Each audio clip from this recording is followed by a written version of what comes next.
ദേവഭാവോദയം മോഹരൂപാന്തരം ജപജന്മ Chaitanya സംക്രമം. Hi നമസ്കാരം, ഞാൻ Athira. Friday ഫെയിമിന്റെ പുതിയൊരു എപ്പിസോഡിലേക്ക് ഏവർക്കും സ്വാഗതം. മഹാവരം മനോഭവം ചിദാത്മനർത്തനം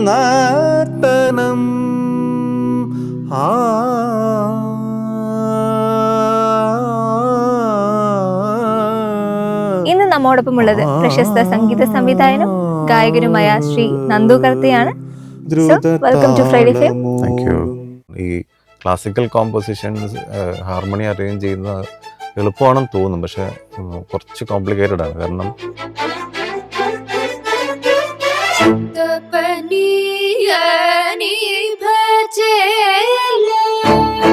ആക്ച്വലി ആരെയും പ്രിയയും എൻ്റെ വളരെ ജൂനിയേഴ്സ് ആയിട്ട് ഞാൻ പഠിച്ചത് കോളേജിൽ തന്നെ പഠിച്ചതാണ്. പക്ഷെ എനിക്ക് അവരെ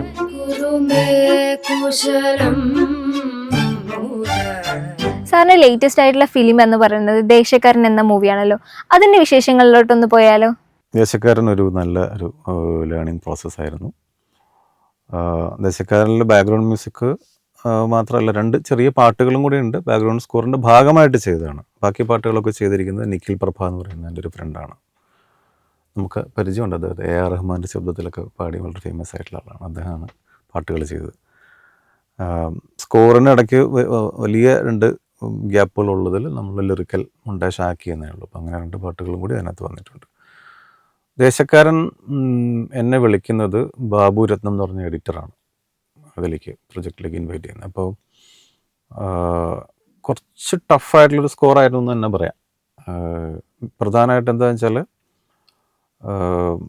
തിറ കിട്ടുന്നവരുടെ ഒരു കഥയാണത്. കോഴിക്കോട്, ഒരുപക്ഷെ കോഴിക്കോട് ജില്ലയിൽ എന്ന് തന്നെ പറയാം. കോഴിക്കോട് ജില്ലയിൽ മാത്രമുള്ള ഒരു ആർട്ടാണ് തിറ എന്ന് തോന്നുന്നു. മലപ്പുറത്തൊക്കെ ഉണ്ടോയെന്ന് എനിക്കറിയില്ല. പക്ഷെ കണ്ണൂരൊക്കെ എത്തുമ്പോൾ അത് തെയ്യമായിട്ട് കുറച്ചുകൂടെ വലിയ മുടിയും ഒക്കെ ആയിട്ടുള്ള തെയ്യങ്ങളാണ്. അപ്പം മിനി തെയ്യങ്ങൾ എന്നൊക്കെ പറയാമെന്ന് എനിക്കറിയില്ല. ഏതാണ്ട് തെയ്യത്തിൻ്റെ ഒക്കെ തന്നെ വൈബുള്ള പെർഫോമിംഗ് ആർട്ടാണ്.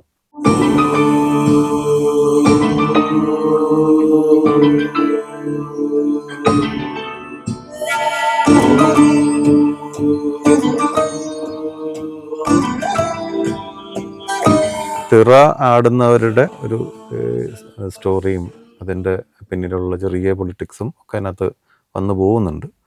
പക്ഷേ അതിനേക്കാൾ ഇൻട്രസ്റ്റിംഗ്ലി ഒരു 8-10 തിറകൾ അതിൽ വന്നു പോകുന്നുണ്ട്. തിറ പെർഫോമൻസസ് ഉണ്ട്, ഗംഭീര പെർഫോമൻസസ് ആണ്, നല്ല എനർജിയുള്ള പെർഫോമൻസസ് ആണ്. അപ്പം എനിക്കതിലുള്ള വെല്ലുവിളി എന്തായിരുന്നു വെച്ചാൽ, ഈ തിറ സീനിൽ തിറയുണ്ട്. തിറ പല സമയത്തായിട്ട് ഒരേ സംഭവം തന്നെ ഫിലിം ഷൂട്ട് ചെയ്യുമ്പോൾ പല ആംഗിളിൽ പല രീതിയിലൊക്കെ ഷൂട്ട് ചെയ്യുമല്ലോ. അപ്പോൾ ഇതിൽ ഏത് ആംഗിളിൽ ഷൂട്ട് ചെയ്താലും തിറയുടെ ഒപ്പം പിന്നിൽ ചെണ്ട വായിക്കുന്ന കുറച്ച് പേരുണ്ടാവും.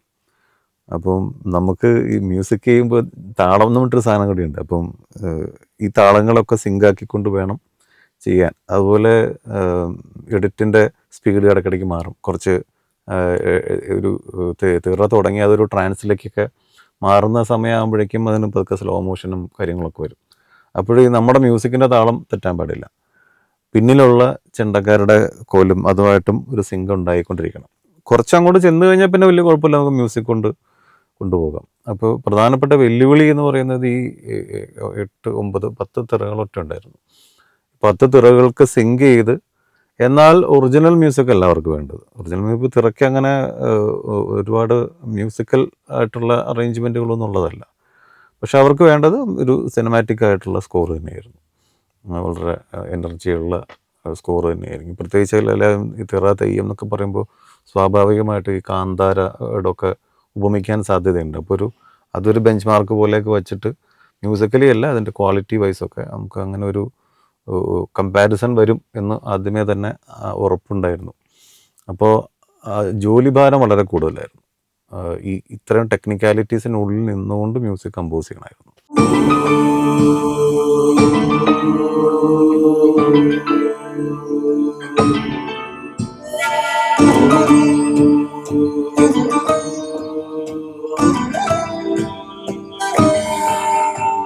जपो जल्पस्युल् ശില്പം സകലമപി മുദ്രാവിരചനാ പ്രാദക്ഷിണ്യ ക്രമണവശനാദ്യാഹൃതി പ്രണാമ സന്ദേശ സുഖമഖിലമാത്മാർപ്പണ. ഇതിനെല്ലാം കണക്ട് ചെയ്തുകൊണ്ട് ഈ 2 മണിക്കൂറിൻ്റെ ഒരു സ്കോർ ആക്കുക എന്ന് പറയുന്നത് ഒരു വലിയ വെല്ലുവിളി ഉണ്ടായിരുന്നു അതിനകത്ത്. നമുക്ക് ഒരു എത്തനിസിറ്റി ഉണ്ടല്ലോ നമ്മുടെ ഈ ഇതുമായി ബന്ധപ്പെട്ടിട്ട്, തിറയുമായി ബന്ധപ്പെട്ടിട്ട് ഒരു എത്തനിസിറ്റി ഉണ്ട്, കേരളത്തിൻ്റെതായ ഒരു എത്തനിസിറ്റി ഉണ്ട്. ഇത് വിടാൻ കഴിയില്ല. അതിനെ നിലനിർത്തിക്കൊണ്ട് തന്നെ നമുക്ക് അതിനെ മോഡേണൈസ് ചെയ്യുകയും വേണം. അത് ആണ് ഏറ്റവും ശ്രമകരമായിട്ടുള്ളൊരു ഒരു പരിപാടിയായിട്ട് തോന്നിയിരുന്നത്. അപ്പോൾ സബോർഡിനേറ്റ്സ് 2 പ്രോഗ്രാമേഴ്സൊക്കെ ഉണ്ടായിരുന്നു, പ്രൊഡ്യൂസേഴ്സ് ഉണ്ടായിരുന്നെങ്കിൽ പോലും ഇപ്പോൾ എൻ്റെ മനസ്സിലുള്ള ഒരു എത്നിക് മ്യൂസിക്കിൻ്റെ മെലഡിയുടെ സ്ട്രക്ചറും ഹാർമണിയുടെ സ്ട്രക്ചറും തന്നെ അവർക്ക് റീപ്രൊഡ്യൂസ് ചെയ്യാൻ പറ്റണം എന്നില്ല. അപ്പോൾ അത് കുറേ പ്രാവശ്യം ആ പ്രൊജക്റ്റിലൂടെ റിവൈസ് ചെയ്ത് കടന്നു പോയിട്ടാണ് അത് തീർത്തത്. ലൈക്ക് ഇപ്പോൾ ആദ്യം സിനിമ കണ്ടിട്ട് ഞാൻ അതിനൊരു ബേസിക് സ്കെലറ്റൻ ഒരു സ്കോർ ഉണ്ടാക്കും. അത് കഴിഞ്ഞ് ഞാൻ എൻ്റെ പ്രൊഡ്യൂസേഴ്സിന് അത് കൈമാറിയിട്ട് അവരുടെ പ്രൊഡ്യൂസ് ചെയ്തിട്ട് തിരിച്ച് വാങ്ങും. അതിനിടയിൽ എന്തെങ്കിലും ചേഞ്ചസ് കറക്ഷൻസൊക്കെ അവർ ചെയ്ത് തന്നാൽ പോലും അത് ഞാൻ തിരികെ വാങ്ങിക്കഴിഞ്ഞ് അതിൻ്റെ പുറത്ത് ഞാൻ എൻ്റേതായ രീതിയിൽ അതിനെ തമാശയായിട്ട് ഞാൻ വിളിക്കുന്നത് നന്ദുസ്ഥാനിവൽക്കരണം എന്നാണ്. അപ്പോൾ എൻ്റേതായ രീതിയിൽ അതിനെ എൻ്റെ നോട്ടുകളിലൊക്കെ ചേഞ്ചസ് വരുത്തി. എന്നാൽ അതൊക്കെ തന്നെ അതിനകത്ത് ഉണ്ടാവുകയും ചെയ്യും. പക്ഷേ അതിനകത്ത് എൻ്റേതായ രീതിയിൽ അതിനെ മാറ്റി അത് ഒരു 3, 4, 5 പ്രാവശ്യം മൊത്തം സിനിമ റിവൈസ് ചെയ്ത് എനിക്ക് ഏറ്റവും തൃപ്തിയായി എന്ന് തോന്നുന്നൊരവസരത്തിന് ശേഷമാണ് എൻ്റെ സൗണ്ട് എഞ്ചിനീയർക്ക് അത് മിക്സ് ചെയ്യാൻ വേണ്ടി കൊടുക്കുന്നത്. അതിൻ്റെ ഇടയിലൂടെ ലൈവ് ഇൻസ്ട്രുമെൻറ്റ്സ് ഒക്കെ കുറച്ച് വായിപ്പിച്ചിട്ടുണ്ട്. അതും ഒരു ടീഡിയസ് പ്രോസസ്സായിരുന്നു. ശരിക്കും പറഞ്ഞാൽ ഇതുവരെ ചെയ്തിട്ടുള്ള പ്രൊജക്റ്റുകളിൽ ഏറ്റവും ടഫായിട്ടുള്ള, ഏറ്റവും അധ്വാനിച്ചിട്ടുള്ള പ്രൊജക്റ്റായിരുന്നു. അതിനുള്ള റിസൾട്ട് അതിന് വന്നിട്ടുണ്ടോ എന്ന് ചോദിച്ചാൽ ഇല്ലെന്ന് പറയേണ്ടി വരും. ഓഡിയൻസിന് എത്താൻ പാകത്തിനുള്ള അത്രയും വലിയ ഒരു ക്യാൻവാസിലുള്ള മാർക്കറ്റിംഗ് ഒന്നിനും ഉണ്ടായിരുന്നില്ല. പക്ഷേ അതിൻ്റെ സൗണ്ട് ഡിസൈനും സൗണ്ട് മിക്സിങ്ങും ഒക്കെ ചെയ്ത് MR രാധാകൃഷ്ണനാണ്, MG രാധാകൃഷ്ണൻ സാറിൻ്റെ മകനാണ്. ഗംഭീര എക്സ്പീരിയൻസ് ആയിരുന്നു. അദ്ദേഹം നന്നായിട്ട് അത് ചെയ്യുകയും ചെയ്തു. അദ്ദേഹത്തോടൊപ്പം ഒരു 3-4 ദിവസങ്ങൾ പല സമയത്തായിട്ട് സ്പെൻഡ് ചെയ്തിട്ടുണ്ട്. ആ ഇരുന്നതെല്ലാം സിനിമയ്ക്ക് ഓരോ ദിവസം കഴിയും തോറും സിനിമ ബെറ്ററായി കൊണ്ടുവന്നിരുന്നു. നല്ലൊരു ലേണിംഗ് എക്സ്പീരിയൻസും ആയിരുന്നു. തിയേറ്ററിൽ നല്ല വാച്ചായിരുന്നു, ഡോൾബി അറ്റ്മോസിലായിരുന്നു. അത് നല്ല ഒരു സൗണ്ടിലാണ് അത് പുറത്തു വന്നത്. സ്വീകാര്യത കാര്യമായിട്ട് ഉണ്ടായില്ല. അതിന് റിലീസൊക്കെ ഉണ്ടെങ്കിൽ പിന്നീട് എപ്പോഴെങ്കിലും കാണാം എന്ന് വിചാരിക്കാം.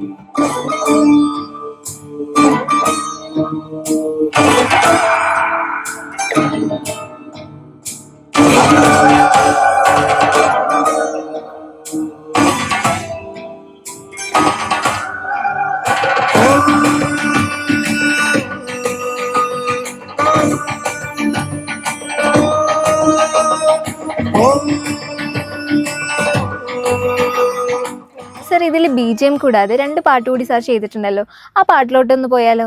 തീർച്ചയായിട്ടും. സത്യത്തിൽ സോങ് ഞാൻ പറഞ്ഞല്ലോ, ബാക്ക്ഗ്രൗണ്ട് മ്യൂസിക്കിൻ്റെ ഭാഗമായിട്ട് വളരെ നീളം കൂടുതലുള്ള 2 മൊണ്ടാഷുകൾ ലിറിക്കൽ ആക്കിയതാണ്. ഒരെണ്ണം എഴുതിയത് അത് ഡയറക്ടർ തന്നെയാണ്, ഡോക്ടർ അജയ് കുമാർ ബാബു. അപ്പോൾ അതൊരു കുറച്ച് സാഡായിട്ടുള്ള കുറച്ചൊരു ഫോക്ക് ലൈക്ക് സോങ്ങാണ്, ചിലമ്പഴിഞ്ഞി എന്ന് പറഞ്ഞു കൊടുക്കുന്നൊരു പാട്ട്. പിന്നെ ഒരെണ്ണം എഴുതിയത് നിതീഷ് നടേരി എന്ന് പറയുന്ന വളരെ പ്രശസ്തനായ ഒരു ഗാനരചയിതാവാണ്. ആകാശമായവളെ എഴുതിയ ആളാണ്. അപ്പോൾ അതും ഇതുപോലെ ഒരു ചമയത്തിൻ്റെ ഒരു സീക്വൻസിലൊരു ടൈം ലാപ്സ് ആവശ്യമുള്ളൊരു സീക്വൻസോടെ വന്നപ്പോൾ അത് അവിടെ ആഡ് ചെയ്തൊരു സോങ്ങാണ്. അത് ഞാൻ പാടാം. മറ്റേത് ഇപ്പോൾ പാടാൻ എളുപ്പമല്ല. ദേവഭാവോദയം മോഹരൂപാന്തരം ജപജന്മ ചൈതന്യ സംക്രമം പദമാടിയേറുന്നു ദൈവതം മഹാവരം മനോഭവം ചിദാത്മനർത്തനം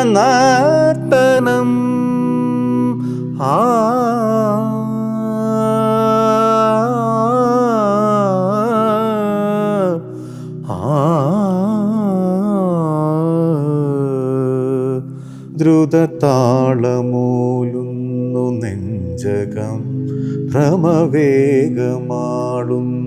മെയ്യകം വിമോഹനം വിഭോദയം പരാത്മദർശനം.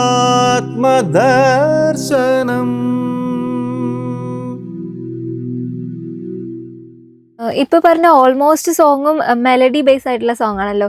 ഫാസ്റ്റ് നമ്പേഴ്സ് ചെയ്യാറില്ലേ? ചെയ്യാറുണ്ട്. സത്യം പറഞ്ഞാൽ മെലഡി ചെയ്ത് കൊതി മാറുന്നില്ല എന്നുള്ളതാണ് അതിനുള്ള കറക്റ്റ് ഉത്തരം.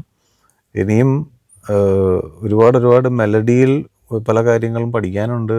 അത് കൂടുതൽ ഡീറ്റെയിൽഡ് ആയിട്ട് അതിൻ്റെ ഒരു നോട്ട് കോമ്പിനേഷൻസിൽ എക്സ്പ്ലോറേഷൻസ് നടത്താനുണ്ട് എന്നുള്ളതാണ് പൊതുവെ തോന്നാറുള്ളത്. അപ്പോൾ അതിൻ്റെ കൊതി മാറുന്നില്ല, ഇപ്പോഴും മാറിയിട്ടില്ല, ഇനിയും മാറുമെന്ന് എനിക്ക് തോന്നുന്നില്ല. പക്ഷേ ഫാസ്റ്റ് ആയിട്ടുള്ള സോങ്സ് സിനിമയിലൊക്കെ സിറ്റുവേഷൻസ് അനുസരിച്ച് വരുമ്പം നമ്മൾ ചെയ്യുമല്ലോ.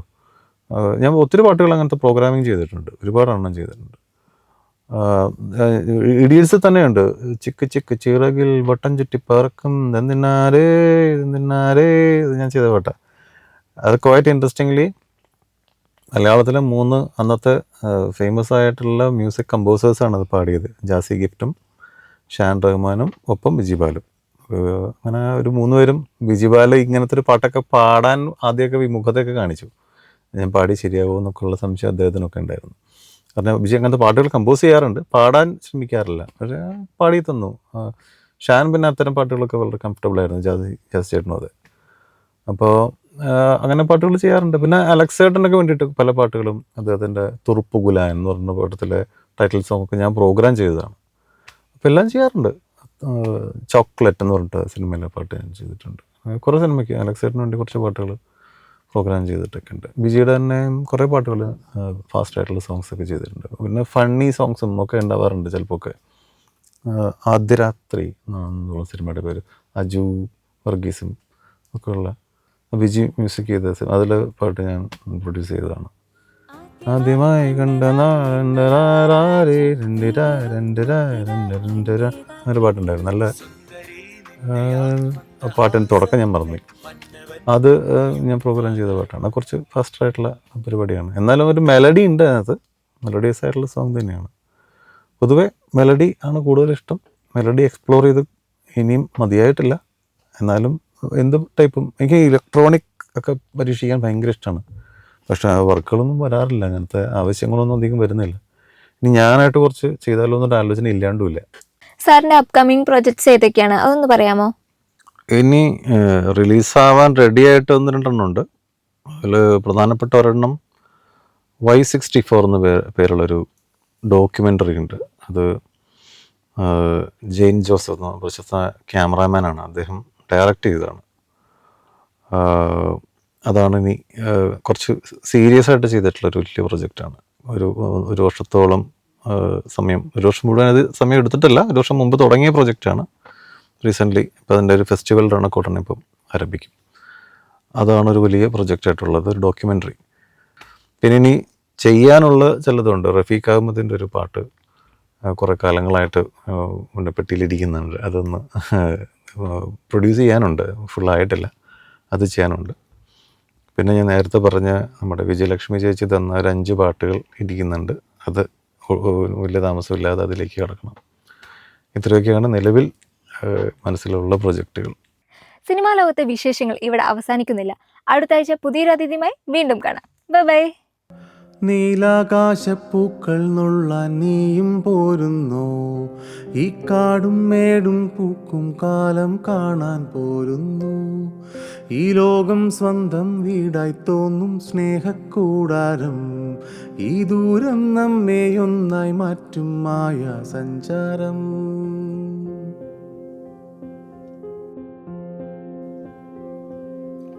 ജ്വാലാനിലാവിൽ പൂക്കും ഭൂപടം, താരാഗണങ്ങൾ മേയും പൂവനം.